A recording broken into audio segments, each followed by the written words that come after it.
오늘은 대림절 네 번째 주일이고 내일은 성탄절입니다. 성탄절은 이 땅 모든 생명을 향한 하나님의 사랑과 구원이 아기 예수님을 통해서 나타난 날이지요. 하나님이 어떤 분이시고 하나님의 사랑이 어떠한지를 빛을 보듯 밝게 보여주는 날이고, 이 땅을 살아가신 예수님의 말씀과 삶의 핵심을 미리 보여주는 날이 바로 성탄절입니다. 결과만 본다면 성탄절은 한치의 어긋남도 없는 하나님의 계획의 완성입니다. 구약 성경을 통해서 미리 예언되었고 천사와 하늘의 별들을 통해서 선포되었습니다. 동방박사와 목자들은 예수의 나심을 축하하고 경배하는 사람으로 등장하고, 요셉과 마리아는 아기 예수의 가난하지만 착하고 어진 아버지와 어머니로 등장합니다. 잘 짜여진 드라마처럼 천사는 천사의 자리를, 별은 별의 자리를, 사람들은 사람들의 자리를 지킵니다. 그리고 아기 예수는 천사와 겸손한 사람들의 찬송과 축하를 받으며 이 땅에 생명으로 태어납니다. 그런데 성경은 무엇보다도 어머니 마리아와 아버지 요셉의 역할이 크다고 기록되어 있습니다. 누가복음에서는 예수 그리스도의 탄생에 마리아가 매우 중요한 역할을 합니다. 아직 남자를 알지 못하는 여인에게 내가 아기를 가졌다라고 하는 이 엄청난 이 사실, 이 두려운 현실 앞에 있는 이 여인이었습니다. 그런데 천사의 말을 듣고 말하죠. 주의 여종이오니 말씀대로 나에게 이루어지이다. 할 수 있거든 이 잔을 내게서 옮겨 주십시오가 아니라 주의 여종이오니 말씀대로 내게 이루어지이다.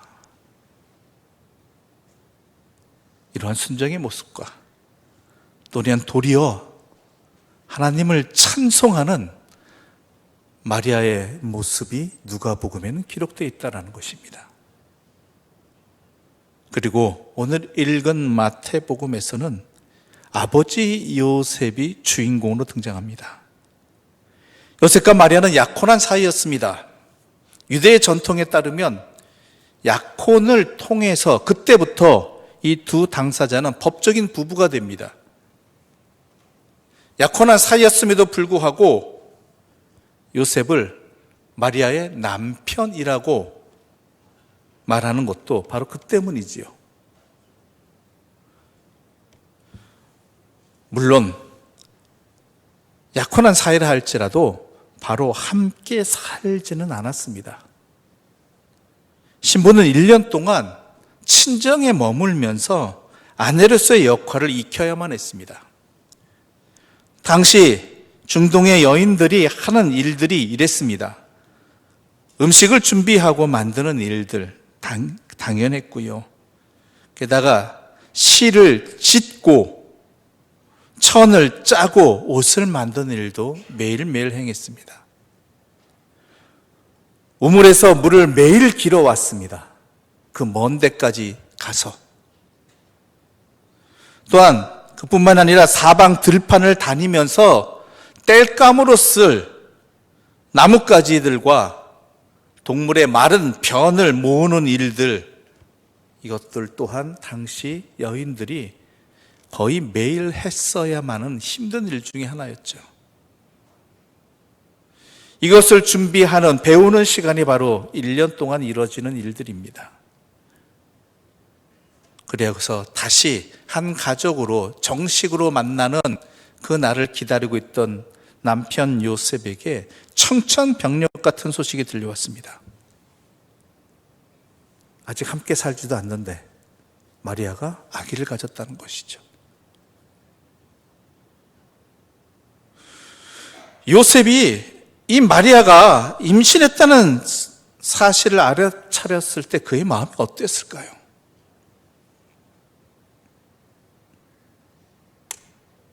네, 오늘 본문 19절은 이렇게 증거하고 있습니다. 함께 읽어보겠습니다. 19절입니다. 그의 남편 요셉은 의로운 사람이라 그를 드러내지 아니하고 가만히 끊고자 하여. 요셉을 이끌어서 의로운 사람이라고 칭하고 있습니다. 그 의로움이 어떻게 나타났는가? 자기의 이 감정을 직접적으로 드러내지 않고 있다는 것이죠. 드러내지 아니하고 가만이라는 이 두 단어와 구절 속에서 요셉이 어떤 사람인지 잘 드러나 있는 것입니다. 만약 이 사실이 알려진다라면, 아니 알려지지 않고 자신만 알고 있다 할지라도 이 두 사람은 결혼을 약속한 상태였기 때문에 이건 너무나 치욕스러운 상황이었습니다. 개인적으로 이 치욕스러운 상황에 대해서 복수를 하거나 아니면 그 대가를 요구하는 것은 너무나 당연한 일이었죠. 그래도 분이 풀리지 않는 상황이죠. 아니, 개인적인 일이 아니라 할지라도 율법에 의하면 이건 처벌 대상입니다. 가늠한 여인은 돌로 쳐 죽여야 되는 것이죠. 그런데 요셉은 아기를 가진 마리아와 파혼은 하되 사람들에게 드러내지 않고 가만히 파혼하려고 했던 것입니다. 마리아와의 파혼은 기정사실로 하되 마리아가 파혼 이외에 불필요한 상처를 받지 아니하도록 나머지는 자기가 다 감내하려고 한 것이죠. 자기 중심적이 아니라 상대방을 먼저 생각하는 그 마음이 오늘 본문 속에서 드러났고, 그것을 일컬어서 성경은 또한 의로운 사람이라고 말했는지도 모르겠습니다. 어떻게 하면 불필요한 상처를 주지 않을까? 요셉이 골몰하던 중에 어느 날 밤 꿈을 꾸게 되었습니다. 20절부터 23절의 말씀입니다. 우리 함께 읽어보겠습니다. 이 일을 생각할 때 주의 사자가 현몽하여 이르되 다윗의 자손 요셉아, 내 아내 마리아 데려오기를 무서워하지 말라. 그에게 잉태된 자는 성령으로 된 것이라. 아들을 낳으리니 이름을 예수라 하라. 이는 그가 자기 백성을 그들의 죄에서 구원할 자이심이라 하니라. 이 모든 일이 된 것은 주께서 선지자로 하신 말씀을 이루려 하심이니, 이르되 오라, 처녀가 잉태하여 아들을 낳을 것이요 그의 이름은 임마누엘이라 하리라 하셨으니, 이를 번역한즉 하나님이 우리와 함께 계시다 함이라. 아멘. 주님의 천사가 꿈에 요셉에게 나타납니다. 두려워하지 말라는 것입니다. 그리고 마리아를 아내로 맞아들이라고 합니다. 이 얘기는 뭡니까? 요셉이 두려웠다라는 것이죠. 그런 결정을 했지만, 가만히 드러내지 않고 파혼하려고 하는 그 결정을 내렸지만, 그 결정 또한 그에게는 매우 두려운 일이었다라는 것입니다. 이 일로 인해서 자기도 겪어야 될 이 상황들이 너무나 두려웠다라는 것이죠.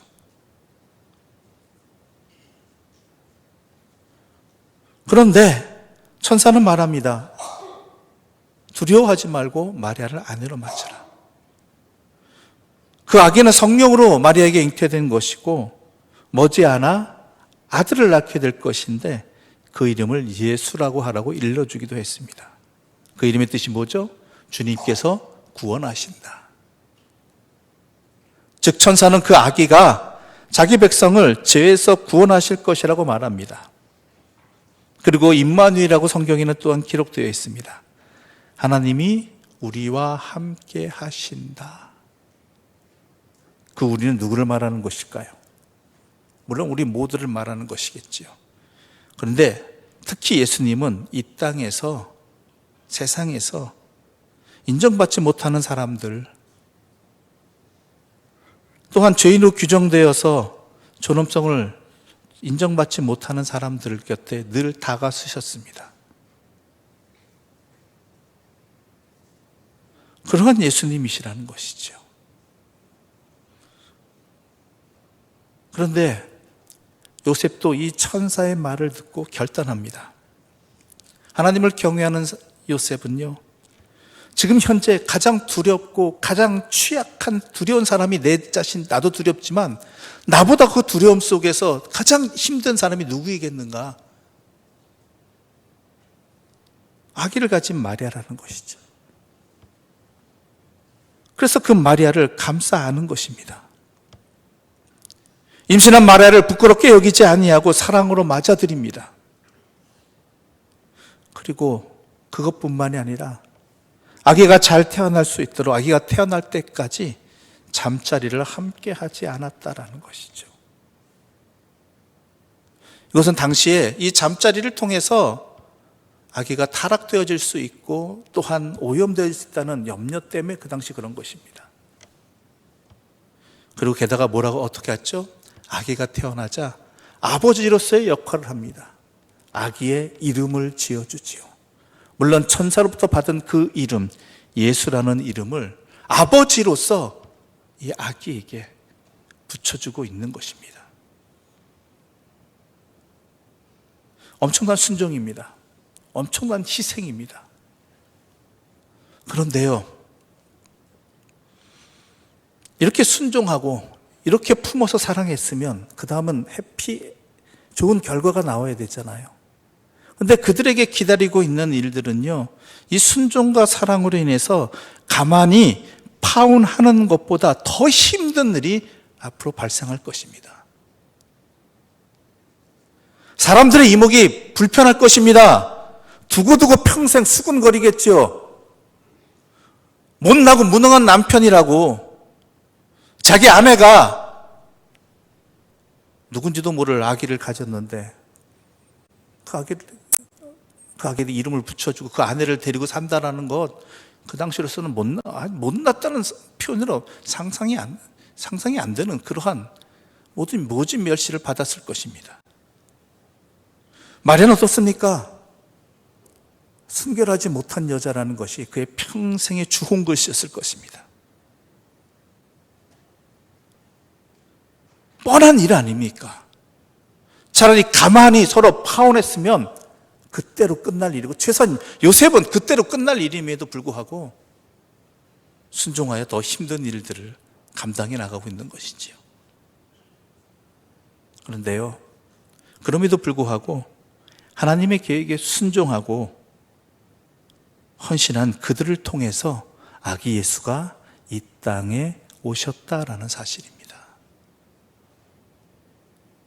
앞으로 예수님을 통해서 덕 보는 게 아니라 더 힘든 일을 겪지만 하나님의 뜻이기에, 하나님의 말씀이기에 그 고난과 어려움을 감당하기로 결단하며 순종한 이 요셉과 마리아를 통해서 아기 예수님이 이 땅에 오셨습니다. 그리고 그렇게 해서 예수의 나심이라는 하나님의 계획은 한치의 어긋남도 없이 완벽하게 이루어진 것입니다.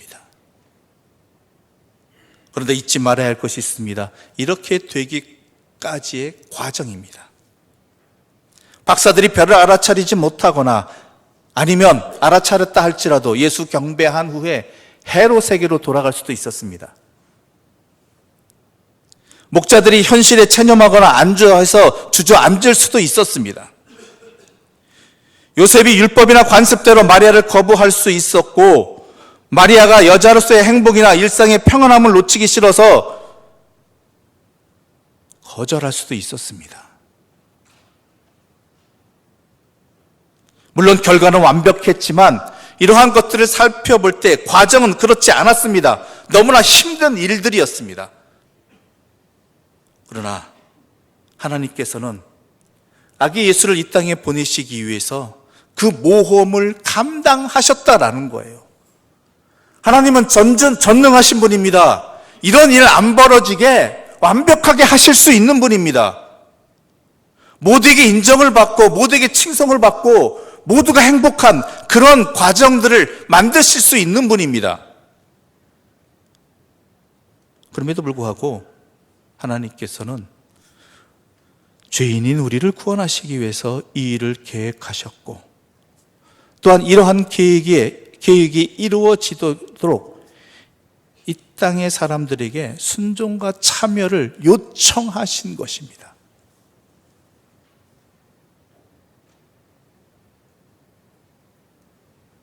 이러한 사람들의 엄청난 이 순종과 참여가 아기 예수님을 이 땅에 오시게 하셨고, 예수님이 예수님 되게 하신 것이 또한 이 땅의 평범한 사람들의 순종과 헌신이었습니다. 그 얘기는 뭐예요? 하나님은 그들을 믿으셨다라는 것입니다. 그들에게 기꺼이 예수님을 맡기셨다라는 것입니다. 예수님이 준비되시기까지 그들이 자신의 몫을 잘 맡아주시라고 믿으신 것입니다. 성탄의 이야기는 단순히 아기 예수님이 이 땅에 태어나셨다, 약속하신 그분이 오셨다가 아니라 하나님의 사랑과 함께 하나님께서 우리를 얼마나 믿으시고 기대하시는가가 너무나 잘 드러나 있습니다. 하나님의 구원의 역사와 함께 우리를 믿으시는 하나님의 모험을 보아야 하는 것입니다. 하나님은 우리를 믿으십니다. 그리고 우리를 부르십니다. 하나님은 우리에게 아기 예수님을 맡기십니다. 어린 마리아를 부르고 무력한 요셉을 부르듯이 오늘은 우리를 그렇게 부르셔서 우리로 하여금 하나님의 계획에 참여하기를 원하시고 계시고 또한 믿고 계십니다. 이렇게 해서 성탄 이야기는 예수님의 탄생 이야기인 동시에 우리를 믿으시고 세우시는 하나님의 이야기가 되는 것이지요. 어제나 오늘이나 변함없으신 하나님은 바로 우리 지금 여기에서도 우리를 향하신, 우리를 통해서 하나님의 일을 계획하고 계십니다. 그래도 여전히 모험이죠. 하지만 하나님 우리를 믿으셔서 오늘도 우리를 통해서 예수님의 말씀과 삶이 보존되어지고 이어지고 또한 실천되어지기를 꿈꾸고 계신다라는 것이 바로 성탄 이야기를 통해서 오늘 우리에게 하시는 말씀입니다. 과거의 이야기로 그치는 것이 아니라 오늘 우리들에게도 예수님은 또는 우리 하나님은 우리를 믿으시고 우리에게 이 사명을 주셨다라는 것이죠. 지금까지 그래 왔습니다. 누군가가 그 하나님의 마음을 알고 그 일을 기꺼이 맡아온 것처럼 오늘 우리도 그러하리라 믿고 기대하고 계시다라는 것이죠. 그래서 성탄의 이야기는 오늘 우리들의 이야기이고 내일 우리들의 또한 모습이기도 한 것입니다. 그런데 오늘의 우리는 마리아도 요셉도 동방박사도 그리고 양을 치던 목자도 아닌 것 같습니다. 하다못해 별조차 되지 못한 것 같습니다. 미국에서 성탄절 때쯤 되면은 반복되어지는 논쟁이 있습니다. 바로 메리 크리스마스라는 이 인사말에 관한 것이죠. 크리스마스는 라틴어로 예수를 뜻하는 크리스투스와 미사를 뜻하는 메스가 결합된 합성어라고 합니다.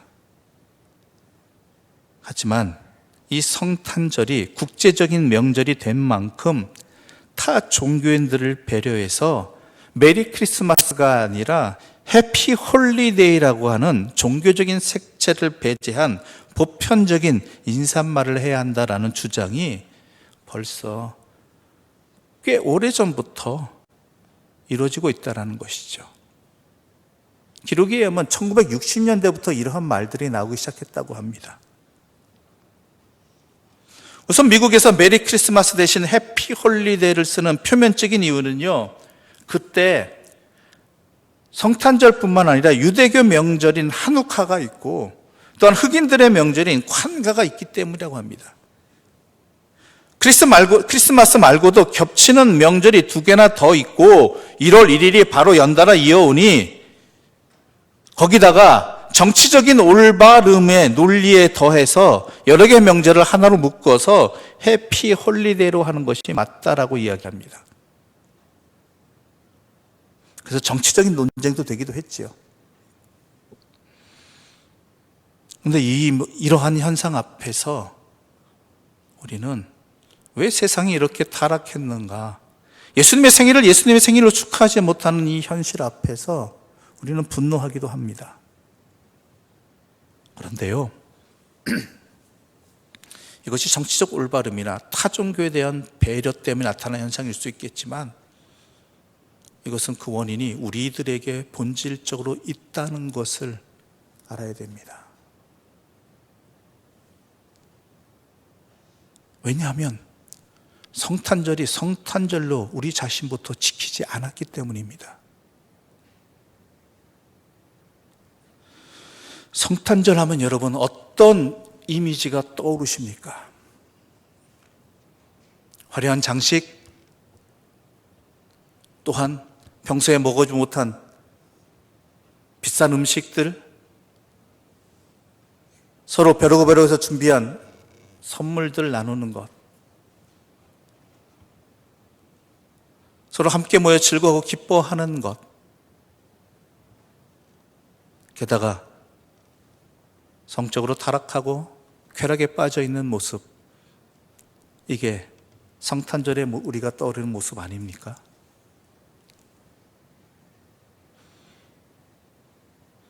이런 화려함과 타락함으로서는 성탄의 의미가 약화될 수밖에 없습니다. 본질이 왜곡되어졌습니다. 예수님의 생일을 축하하는 성탄인데, 감사하는 성탄인데 예수님 없는 성탄, 예수님 안 계신 성탄이 되어버리고 말았다는 것이죠.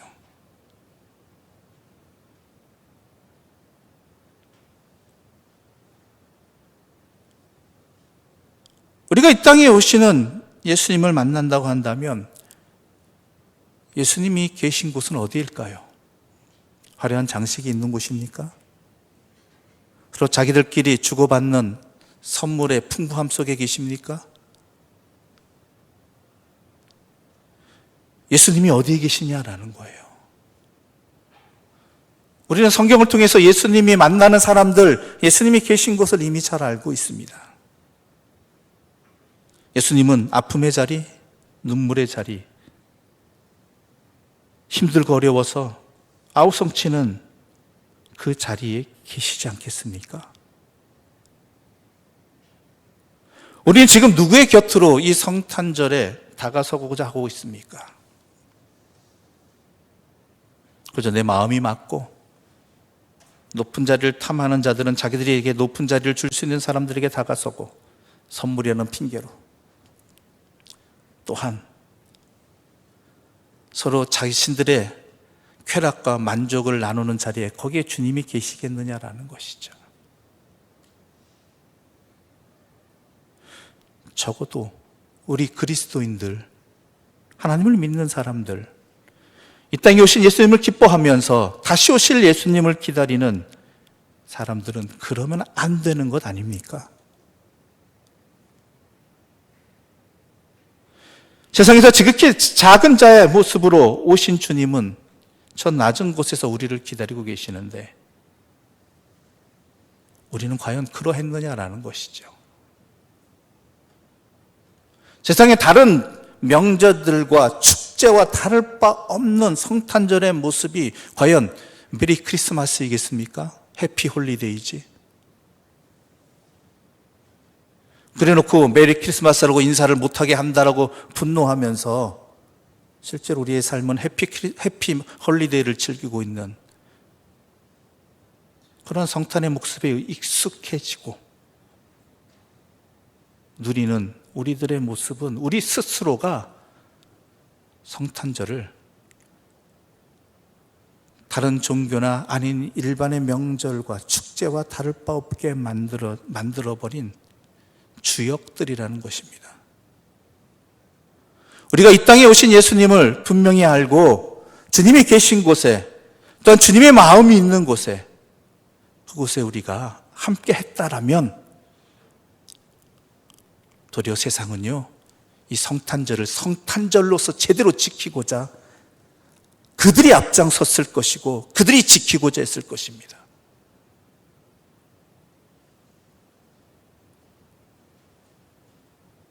그런데 그렇지 않았기 때문에 메리 크리스마스가 아니라 해피 홀리데이가 되어버리고 만 겁니다. 다를 바가 뭐가 있느냐라는 거예요.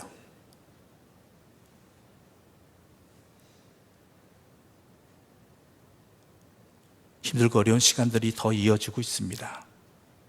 내년에는 더 힘들 거라고 이야기를 합니다. 가장 취약한 자리에 선 사람들이 점점 더 늘어날 것입니다. 그런 사람들을 사랑으로 감싸 안는, 그러기 위해서 자신의 불평과 희생도 감내하고자 하는 요셉과 같은 사람이 절실히 필요한 때입니다. 이로 인해서 내 삶은 더 힘들어지고 어려워질지라도 주님 계신 곳에 나 있기를 원하는 그러한 사람들이 필요한 때입니다. 예수님은 그런 마음을 품고 살아가는 사람들을 통해서 이 땅에 오고 계십니다. 우리 자신과 우리 가정과 우리 교회의 품이 커져서 이러한 상처 입은 사람들, 고통받는 이들을 넉넉히 품어 안을 수 있기를 소망합니다.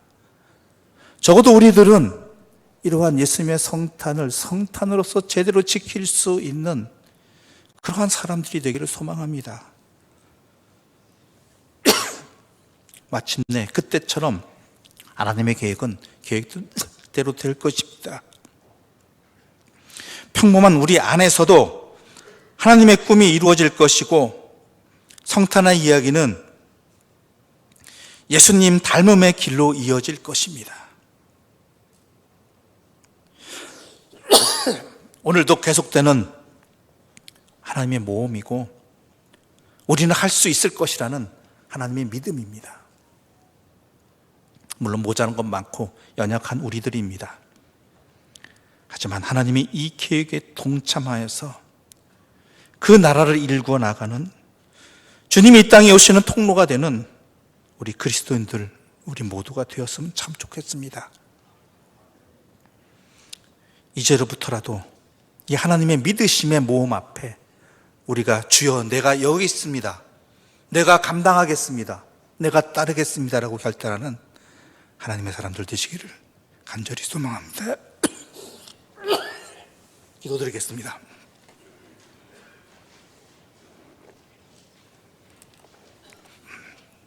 하나님 아버지 감사합니다. 이 성탄을 기다리며 우리의 모습이 어떠한지를 돌아볼 수 있게 해주셔서 감사합니다. 주님의 성탄을 축하하면서 예수님 없는 성탄의 자리를 지켜온 우리들의 어리석음을 회개합니다. 그럼에도 불구하고 우리를 믿으시고 우리를 통해서 하나님의 뜻이 이루어지기를, 예수님의 이 땅에 오심이, 그 사랑하심이 증거되어지기를, 살아가기를 기다리는 주님의 뒤를 따르기를 원하시는 하나님의 부르심에 응답하는 우리 모두가 되게 하여 주시옵소서. 이 땅에 오신 예수님을 따라 하나님 나라의 동역자들이 되게 하여 주시옵소서. 예수님의 이름으로 기도드립니다. 아멘.